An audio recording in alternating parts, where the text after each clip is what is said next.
من الشيطان الرجيم من همزه ونفخه ونفثه بسم الله الرحمن الرحيم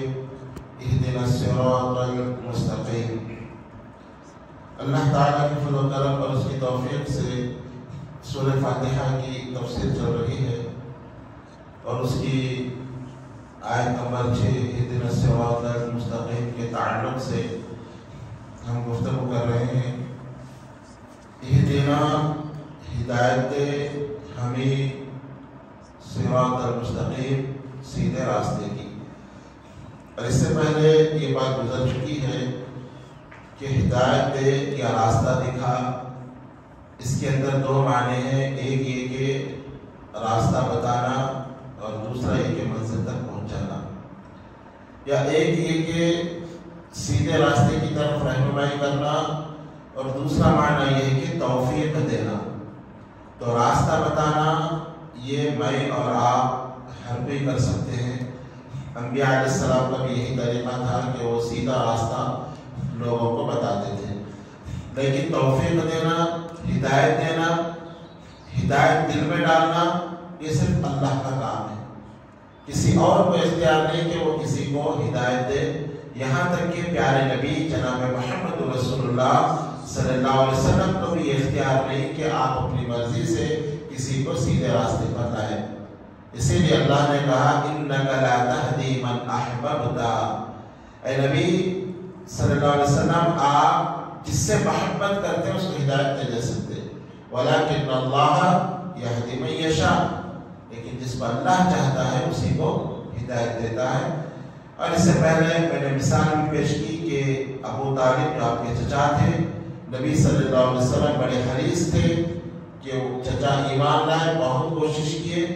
آخری وقت تک بھی کوشش کی، لیکن اللہ تعالیٰ نے ان کو ہدایت نہیں دی۔ اور اس کے علاوہ بہت سارے صحابہ اکرام، بلکہ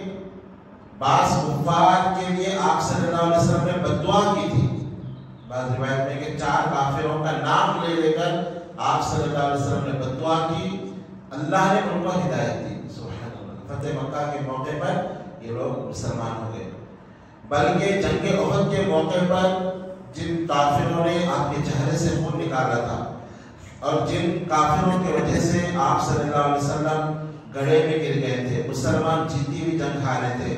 اللہ کے نبی صلی اللہ علیہ وسلم کا چہرہ خونالود ہو گیا تھا، تو نبی صلی اللہ علیہ وسلم نے فرمایا تھا کہ اللہ اس قوم کو کیسے ہدایت دے گا جو اپنے نبی کے چہرے سے خون نکال رہی ہے۔ نبی قوم کا رہنما ہوتا ہے، قوم کا خیرخواہ ہوتا ہے، قوم کو جہنم سے بچانے والا ہوتا ہے، تو جو نبی کے چہرے سے خون نکالے اللہ کیسے ہدایت دے گا؟ تو اللہ تعالیٰ نے آیتیں نازل کرتے قرآن کے اندر لَيْسَ لَكَ مِنَ الْأَمْرِ شَيْءٌ أَوْ يَتُوبَ عَلَيْهِمْ أَوْ يُعَذِّبَهُمْ فَإِنَّهُمْ ظَالِمُونَ۔ اے نبی صلی اللہ علیہ وسلم آپ کو اس چیز کا اختیار نہیں کہ آپ ان کے لیے کہیں کہ ان کو کیسے ہدایت ملے گی، ہدایت تو ہمارے ہاتھ میں، آپ نہیں کہہ سکتے۔ لَيْسَ لَكَ مِنَ الْأَمْرِ شَيْءٌ أَوْ يَتُوبَ عَلَيْهِمْ، اللہ چاہے تو ان کو معاف کر دے۔ جو آج آپ کے چہرے سے خون نکال رہے ہیں، ہو سکتا کل آپ کے لیے اپنی گردنوں کو کٹانے والے بنے، یہ اللہ کے اختیار میں ہے۔ أَوْ يَتُوبَ عَلَيْهِمْ، اللہ چاہے تو ان کو معاف کر دے، أَوْ يُعَذِّبَهُمْ، یا وہ ان کو عذاب دے، فَإِنَّهُمْ ظَالِمُونَ، یہ لوگ ظالم ہیں۔ نبی کے چہرے سے خون نکالنے بہت بڑا ظلم ہے، یہ لوگ ظالم ہیں، لیکن آپ کو یہ اختیار نہیں کہ کسی کے بارے میں کہنا کہ ان کو کیسے ہدایت ملے گی۔ اور یہی ہوا کہ جن لوگوں نے جنگ احد میں آپ کو تکلیف پہنچائی تھی وہی لوگ فتح مکہ اور اس سے پہلے مسلمان ہوئے۔ خالد بن ولید رضی اللہ عنہ، جن کی وجہ سے مسلمان یہ جیتی ہوئی جنگ ہارے تھے، وہ سپاہ سالار تھے، اور جب مسلمان جنگ احد میں ابتداء فتح ہو گئی تھی مسلمانوں کو، اور مسلمان مال غنیمت لوٹنے میں اور کفار کو گرفتار کرنے میں، کفار کو بھگانے میں لگے ہوئے تھے، تو نبی صلی اللہ علیہ وسلم نے جن 70 صحابہ کو ایک چھوٹی سی پہاڑی پہ روکا تھا کہ جب تک خطرہ ہے یہاں سے نہیں ہٹنا، لیکن وہ 70 صحابہ یہ سمجھے کہ اللہ کے نبی کا جو حکم تھا یہ جنگ کے لیے تھا، اب تو جنگ ہو گئی، مسلمان جیت گئے ہیں اور اب تو مال غنیمت جمع کرنا ہے، تو ان میں آپس میں اختلاف ہو گیا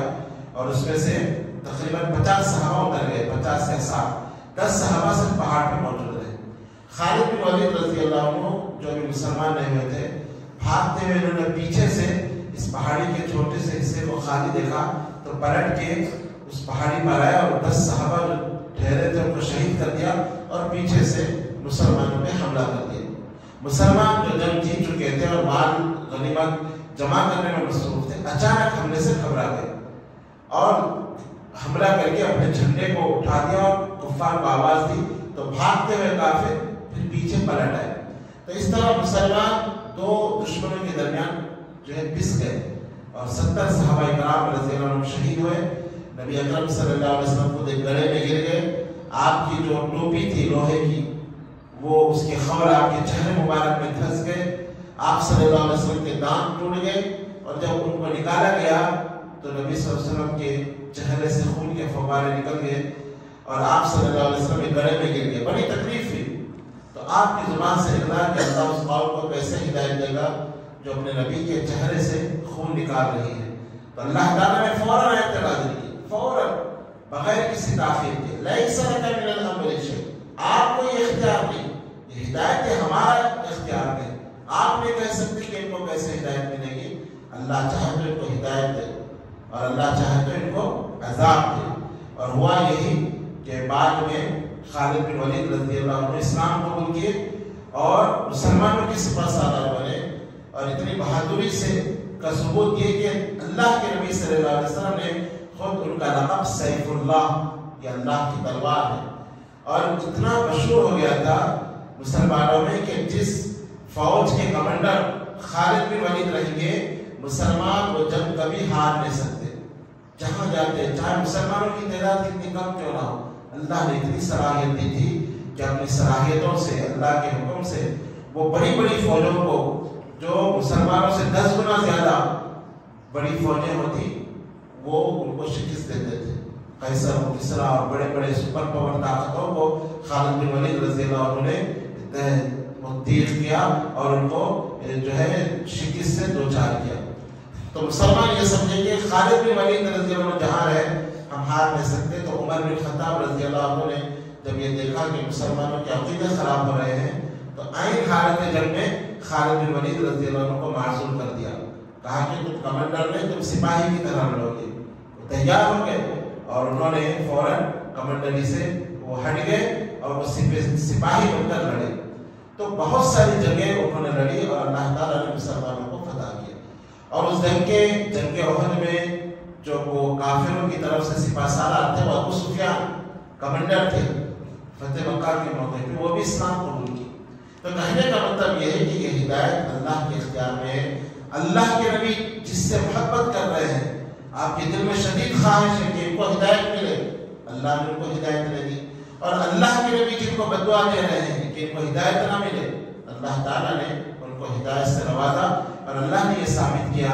کہ ہدایت ہمارے اختیار میں ہے، ہم جس کو چاہتے ہیں اسے ہدایت دیتے ہیں۔ اسی لیے ہر نماز میں ایک انسان اللہ سے دعا کرتا ہے اہدنا الصراط المستقیم، اے اللہ تو مجھے سیدھے راستے کی ہدایت دے اور اس پہ ثابت قدم رکھ اور میری ہدایت کے اندر اضافہ فرما۔ اللہ سے دعا ہے کہ اللہ ہمیں سیدھے راستے پر مرے دم تک قائم و دائم رکھے، آمین یا رب العالمین۔ وآخر دعوانا